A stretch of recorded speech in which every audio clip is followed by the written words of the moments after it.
Paging Dr. Gary C. Please proceed to the geriatrics department. Emergency! Emergency! Paging Dr. C! Emergency! Emergency! Ay, hello po sa inyong lahat. Si Dr. Gary C. po ito. Pag-uusapan po natin ngayon ay tungkol sa masakit ang aking balakang. Yan po yung kilalang hip pain o masasabi natin na osteoarthritis kadalasan pag kayo po'y may edad na. Ito po yung isang sinasabing sakit na dala ng tumatanda o wear and tear disease, degenerative changes, degenerative disorder, yung mga problema may kinalaman sa pagtanda ng isang tao. Ito po kailangan nating ipaliwanag kasi masasabi ko na maaaring 7 out of 10 na mga senior citizen na nagpupunta sa aking clinic na may mga daing sa mga kasukasuan, isa ito sa masasabi natin pinaka-common. Bukod sa tuhod, yan, kadalasan tuhod, likod, di ho ba? Pero itong balakang, naku, napakasakit. At kung mapapansin nyo po sa mga nakikinig ngayon, no? Kung kayo po'y inaatake ng sakit ng balakang, kadalasan, isang bahagi lang. Either kanan o kaliwa. Bihirang-bihira yung dalawa. Kasi ang osteoarthritis, isa sa karakteristik niyan, pag may sumakit sa mga tuhod mo, kadalasan isang side lang. Mas masakit kaysa sa isa. O kaya, isa lang ang sumasakit. Ganon din sa balakang. So may mga pasyente pupunta sa klinik, pag maglalakad, aba, iika-ika. O bakit ganyan lakad nyo? Ano pong masakit? Masakit na itong aking kaliwa. O kaya masakit na itong aking kanang balakang. Yung hip na tinatawag o hip bone. Kilala din sa pelvic bone. So itong pag-uusapan natin, importante malaman muna natin yung anatomy ng buto. So ganito po yan. Yung nakikita nyo po ngayon, yan yung pelvic bone, tapos yung femur, yan po yung pinakamalaking buto natin o pinakamahabang buto na nandito sa ating hita. Yan yung tinatawag na thigh bone. At kung mapapansin nyo, yung femur ay meron po yung tinatawag na femoral head. Yung ang itsura niya ay parang bilog, no? Parang bola. Na meron parang ball and socket na tinatawag at yung socket, yun yung tinatawag na acetabulum. Yan. So, tingnan nyo maigi, yan ang normal ha. Normal na normal, maayos, ganyan ang anatomy. At kung mapapansin nyo, yung femoral head, tingnan nyo po, yung pinaka-ball, yung tinasabing parang bilog dyan, covered with articular cartilage. Articular cartilage. Aba, so ibig sabihin, may kinalaman na naman yung napupudpud daw yung cartilage. Tama. Pag sinabi natin osteoarthritis, may kinalaman sa napupudpud yung cartilage na kumbaga yan na nagsusupport para hindi magkiskisan ang dalawang buto. So, kung may osteoarthritis, ano nangyayari? Ganito po. Destroyed cartilage. Nakita niyo yung kanina, no? Kinumpare natin. Doon sa may ball, may makikita kang parang kulay asul na nakakutsyon doon eh. Ngayon, ang nangyari, buto sa buto nagdikit. At hindi maiwasan yung buto sa buto. Pag nagbabanggaan yan, magkakaroon ka ng parang matatalas na buto, yung tatawag na bone spurs. Yan yung parang nag-chop ka ng buto ng baka o baboy. Napansin nyo, yung pinag-chopan nyo, ba't matatalas yung mga kanto? Yan po yun. So sa simpleng paliwanag, ang osteoarthritis ng hip o hip osteoarthritis, ang pinaka-main problem natin ay yung pagkapudpod, pagkanipis ng cartilage. At kung saan, nagbabanggaan na yung dalawang buto hanggang sa minsan, pag minalas-malas, yan pa'y pwedeng source ng madaling magka-fracture o kaya nagkakaroon ng mga tinatawag na vascular necrosis kung saan yung mga ugat ninyo dyan ay hindi na nadadaluyan ng dugo at nagkaroon ng parang pamumulok. Yun ang ibig sabihin ng necrosis eh. Ngayon, ang osteoarthritis kadalasan nag-umpisa yan sa edad na 45. Bagamat sa edad na 45, maaaring sabihin nyo ba, Dok, 50 na ako pero wala pa ako nararamdaman. Tama po yun kasi ang osteoarthritis, hindi naman agad-agad may mararamdaman na kayo eh. Ang babae, pagsapit ng edad na 45, tapos nag-umpisa na yung humina ang estrogen dahil papuntang menopause, ay mas mataas ang tsansa na magkaroon ng osteoarthritis compare mo sa isang lalaki. Sa mga lalaki, mas medyo matagal-tagal pa ng konti. Siguro mga 5 to 10 years later ang lalaki bago magkaroon ng osteoarthritis. Kaya kadalasan ang babae, pag nagdaing sa akin, pumunta, Dr. C, masakit po yung aking balakang. Kadalasan edad niya na between 50 pa lang hanggang 60 nag-umpisa na. Pero sa lalaki, mga 65, 70 bago magkaroon ng mas maraming daing na nagkakaroon sila ng osteoarthritis sa hips. Ang hip osteoarthritis ay kilala din sa tinatawag na degenerative arthritis of the hip. So kung sa tuhod, degenerative arthritis of the knee, di ba? Pag ang arthritis ninyo ay nasa buto nyo sa likod o yung pinaka-spine nyo, ang tawag doon ay spondylosis. So marinig nyo yung lumbar spondylosis, cervical spondylosis, di ba? Thoracic spondylosis, mga arthritis yan sa inyong buto sa likod o yung mga tinatawag na disc, intervertebral disc, yung mga buto ninyo. So, ang osteoarthritis, sa salita pa lang, no? Sa pangalan pa lang, kung hihimayin natin, osteo tsaka arthritis. Pag sinabing osteo, joints or butong pinagduktong. Pag sinabing itis, may pamamaga, may infeksyon, pamumula, makirot, mahapdi, at marami pang iba. So ito yung nagkakos ng pain, swelling ng ating mga joints, kadalasan sa ating tuhod at sa ating mga balakang. So joints and hips. Ang osteoarthritis ay nangyayari, yung kirot, nagmumula yan dahil sa pagkasira ng cartilage. Doon nag-umpisa yung inflammation at injury sa mga joints nyo once nawala na po yung cartilage. So itong pinag-uusapan natin, osteoarthritis, lahat ng klase, cartilage ang palaging pinag-uusapan. Iba po yung gouty arthritis na may kinalaman sa mataas na uric acid. Yun, maraming bawal kainin, di ba? Pero sa osteoarthritis, kung ito lang ang sakit mismo, wala pong pinagbabawal kainin. Kung ito pero kadalasan, yung mga may osteoarthritis, sila yung mga may high blood, sila naman yung mga may diabetes, sila yung mataas ang kolesterol. Kaya marami rin pinagbabawal kainin, pero hindi dahil sa sakit na osteoarthritis. Tandaan niyo po yan So may bawal kainin ay dun sa gouty arthritis na dulot ng mataas na uric acid sa inyong dugo. Okay. Ang cartilage, kung i-describe natin, ang sabi ko sa pasyente ko, parang goma.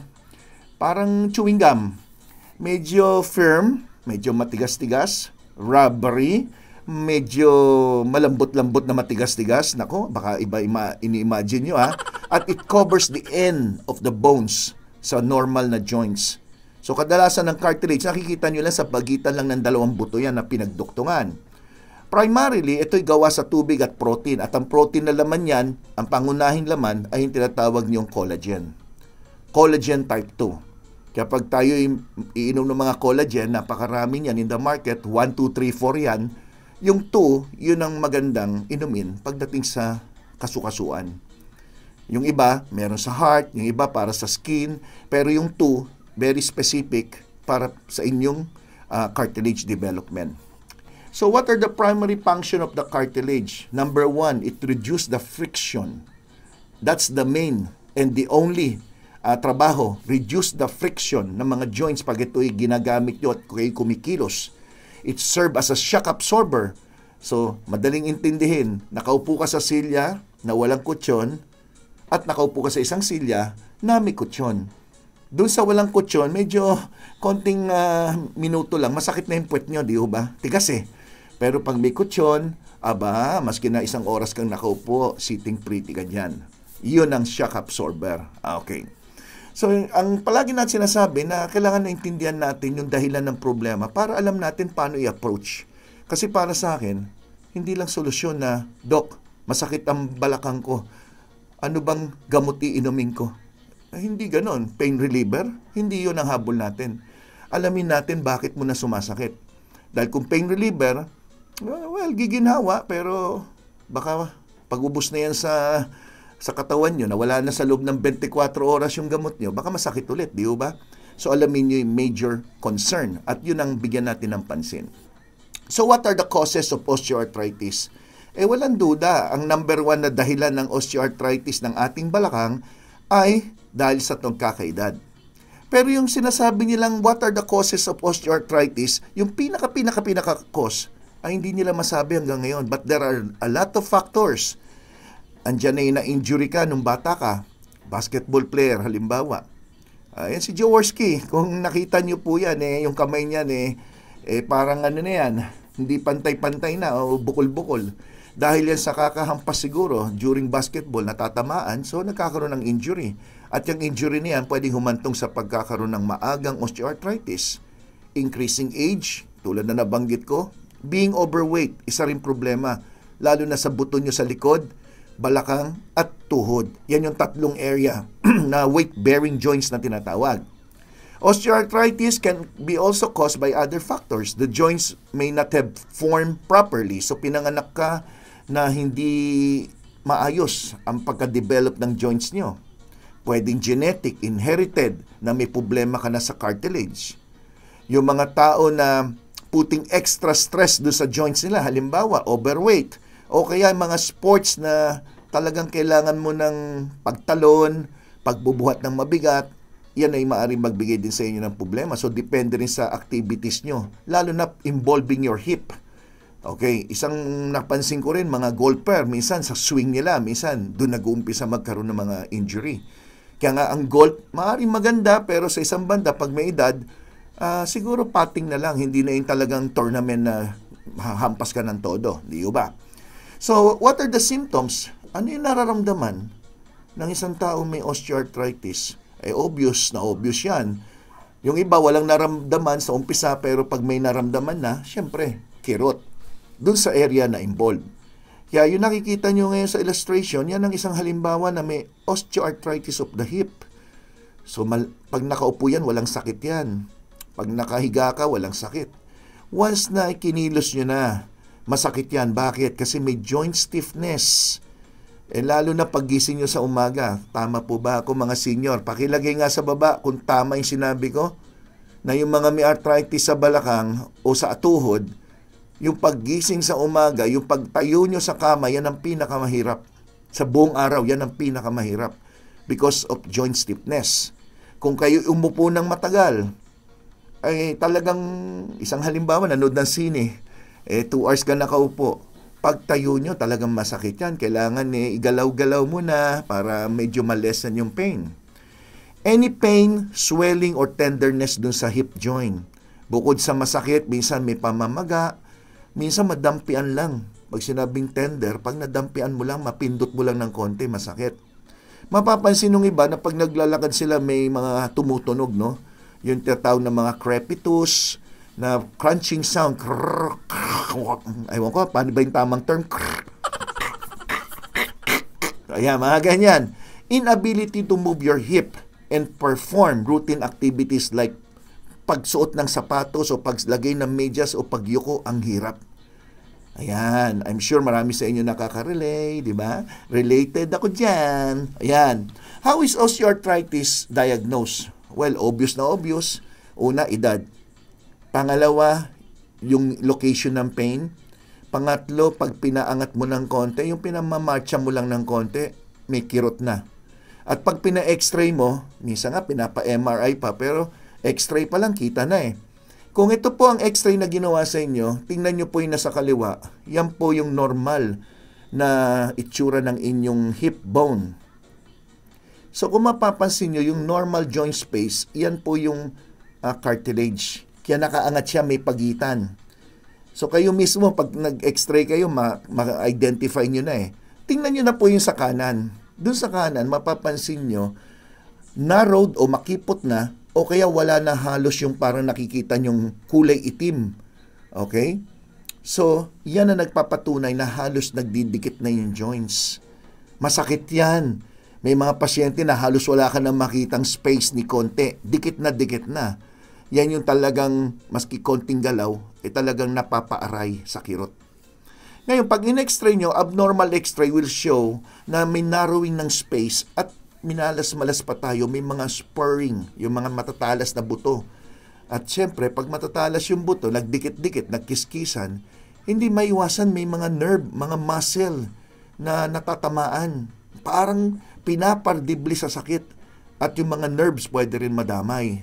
Kaya nagkakaroon ka rin ng mga, bukod sa joint pain, meron ka pang muscle pain because of the stiffness, meron ka pang mga neuralgia or nerve pain. Sama-sama na yan. Yan ang mahirap.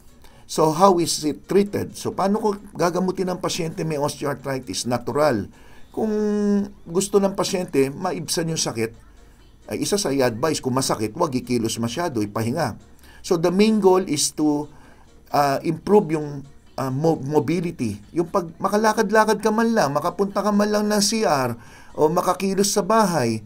Ayaw naman natin na palagi ka na lang nakahiga dahil hindi ka makatayo, hindi ka makalakad.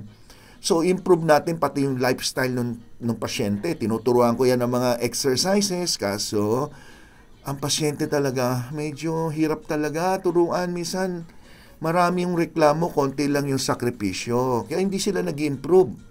Dahil sa hindi sila kumikilos, nangyayari, lalo sila nangihina. At walang gamot para lumakas po yung mga legs nyo, mga muscle. It's either you go to see a physical therapist, you do some exercises, but there's no capsule or tablet na magpapalakas sa inyo. Yun ang problema na hindi naintindihan ng ibang pasyente. So part of the goal ng mga doktor, paano kayo ma-improve ang function ng hip nito at mabawasan o makontrol man lang natin yung pain, maging tolerable pain man lang sana. So ito yung mga treatment plans. Ako, ganito in-advise ko. Rest kung talaga masakit. Kung wala tayong magawa, talagang ipapahinga natin yan. Gumamit ng cane o tungkod. Naiinis ako sa mga senior citizen na sinasabi sa akin, Dr. C, ayokong gumamit ng tungkod dahil magmumukha ko matanda. Sabi ko, mukha ka na talagang matanda, hindi ka gagamit ng tungkod, mas nakakahiya kung masubsob ka at tumama mukha mo. Yung totoo, sinasabi ko talaga yan. Gumamit ng cane kasi yung bigat ninyo, nakaalalay ng konti dun sa inyong tungkod. Hindi karga ng tuhod nyo o ng balakang nyo. Yun ang purpose ng paggamit ng cane. So, kung sabihin naman, ay nakakahiya, matanda na ako. At the first place, totong matanda ka na. Okay.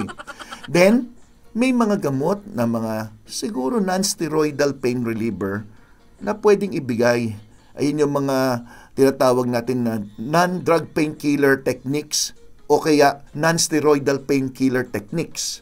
Ano ibig sabihin ng non-drug? Siguro mag-warm compress, cold compress ka, ipahinga mo. Pag yung mga iniinom yung mga ibuprofen, naproxen, marami yan, no? Pwede naman. Pero hindi naman pwede natin gawin na parang vitamins siya na araw-araw iinumin. Kasi iba sa inyo parang ginawang vitamins na. Bukas pagising ko masakit, inom na ako ngayong gabi. Ano yan? Addictus, di ba? So, hindi pwedeng ganon. Kung overweight, magbawas ng timbang, mag-exercise, kumain ng maayos. Medication na anti-inflammatory, magtanong kayo sa doktor niyo, huwag basta-basta iinom. Kailangan magtanong, i-prescribe ng doktor niyo. At kung ano yung mga gamot na yan, minsan magkakos ng gastric irritation, dapat aware din kayo sa mga posibleng hindi magandang epekto. Pag minalas-malas, ginawa na natin lahat pero andyan pa rin yung pain, marami magsasabi, hip replacement. Operahan kayo, papalitan kayo ng bakal. Platinum naman yan. Hindi naman yan ordinaryong bakal na kinakalawang, kaya huwag kang mag-alala, lolo at lola. At may mga tinatawag din na complementary therapies. Complementary therapies, maaaring nandyan yung mga physical therapy, acupuncture, yung mga iba, mga gumagamit ng mga magnet, kung ano-ano. In my clinic, meron din ako mga complementary therapies, mga thermal mineral phototherapy, diathermy therapy. Biyan nyo, sa mga susunod. O sa susunod, yan ay discuss natin yung mga diathermy treatment. Gusto nyo ba yan? Kung gusto nyo, syempre maglagay kayo ng iHeart GSK dyan sa comment section. Okay. Ngayon, what is hip replacement surgery? So, ginawa na natin lahat. May mga complementary therapies, meron ka ng kung ano-ano, may supplementation, may mga collagen kang iniinom, pero still, wala nang pagbabago at hirap ka na. Pasok na ito, replacement surgery. Ano ibig sabihin? Siyempre, yan na.